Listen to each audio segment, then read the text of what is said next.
This video presents a practical example of how I've used paradoxical thinking in making art. As a retirement gift for my father, I wanted to take him back to the small Italian village he came from. Unfortunately, he couldn't go back due to ill health. So I said to myself, if I can't take him to the village, I'll bring the village to him. Bring the village to him. I didn't know what I meant by that, but the absurd image of physically bringing the village to him led to the idea of making a scale model. This is the moment when I presented the scale model of San Angelo, the small Calabrian village in Italy, which we migrated to Australia from in 1961. My father is the one with the hat. The model was made of rubberized latex and polyurethane foam, and I had never done anything like that before. I faced a lot of problems along the way and used paradoxical thinking to solve them. An excellent example of this occurred about 1 month into the project. I had reached the following stage. I had made a negative plaster mould of the model, which was essentially a large plaster tub, and was about to pour 20 litres of liquid latex into it.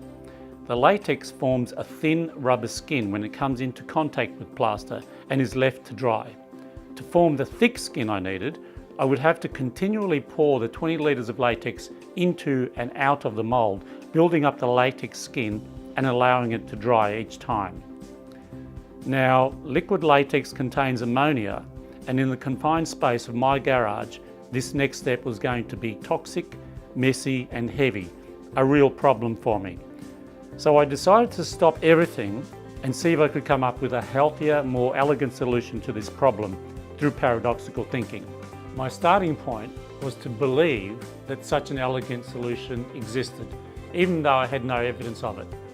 I had to have faith that it existed, which is paradoxical. I wanted to play with the idea that such an elegant solution existed.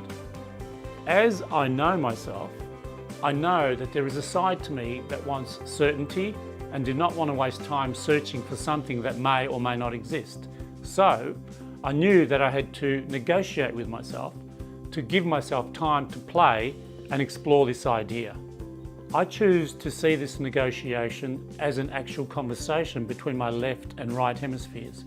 I think of the left hemisphere as the side that needs certainty and clearly defined limits to allow me to play. So I had to create terms which it could agree to. The terms were that I get 10 minutes to play with the idea. And because I know myself, if at any time the left hemisphere was to interrupt with judgment or criticism, my 10 minutes would start again. After a few false starts due to interruptions by the left hemisphere, I was finally able to start playing. As I stated in the first video, I used the following statement. To create something, you must first create nothing. So I start playing by knowing nothing. By this I mean I'm trying to know that which is not there. I do this by asking myself, what am I not seeing and not thinking? Which paradoxically causes me to be very present to what I am seeing and thinking, which then allows me to look and think beyond that. This is an example of moving between convergent and divergent thinking. As I said, I do this through a kind of conversation with myself, or as I like to think of it, as a conversation between the left and right hemispheres. And it went a little like this. What am I not seeing or thinking? How am I working? I'm working with plaster and latex and polyurethane, yes, but how am I going about this? I'm working in the garage with stuff. No, go to the basics, simplify. How am I working? How am I seeing things? I'm in the garage working with latex, plaster. No, how am I working? What is the base, starting point, foundation to my thinking? No, now I start spewing out anything and everything that comes to mind. I'm in the garage, I have a plaster mould on the table. In the garage, I'm working on a table. The table has 4 legs, it's on the ground. Simplify. What is the base, foundation to your thinking? The table is on the ground. I'm working from the ground up, from down up. Then came the question, why not work from up down? Up down? What does that even mean? But I followed the suggestion and I looked up at the roof and saw the wooden rafters directly above the plaster mould. Then I looked down from the rafters to the mould and the wooden cradle. The elegant solution appeared to me in a matter of seconds. At that point, my brain went into overdrive with excitement. There was no more discussion. I moved straight into logistics. I had everything I needed to implement the new solution, which was to hang it from the rafters with ropes. It was now a swing. As a swing, I only needed a small amount of liquid latex. I could swing the whole thing to slosh latex around and build up the skin gradually. Sloshing required a plastic sheet on top to stop the latex from spilling over the edge. The sheet also stopped the toxic smell from escaping, but still allowed the latex skin to dry and rubberize. It was a moment of genius, but it didn't feel as though it had come from me. It felt like I was simply looking at what was always there. It felt like my view had changed and that I was able to see more than I saw before. It was a paradigm shift. This feeling is how I detect when I have shifted my mindset and successfully used paradoxical thinking. The world around me seems to have changed, not me. It's similar to the 9 dots puzzle, which is a nice metaphor of my example.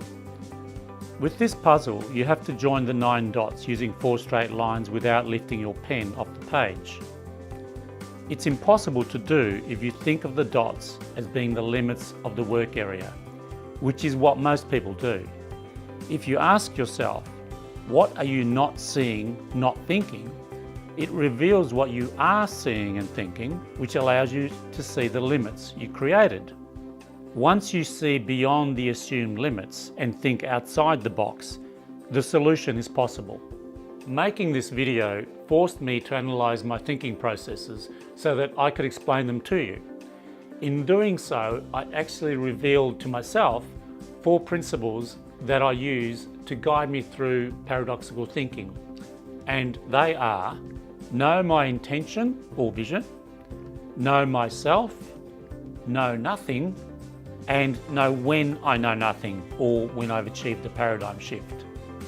You might like to watch the video again and see if you can identify when my guiding principles come into play. I hope you found this video useful, and if you want more examples of how I use paradoxical thinking, please let me know in the comments section below. Thank you for listening.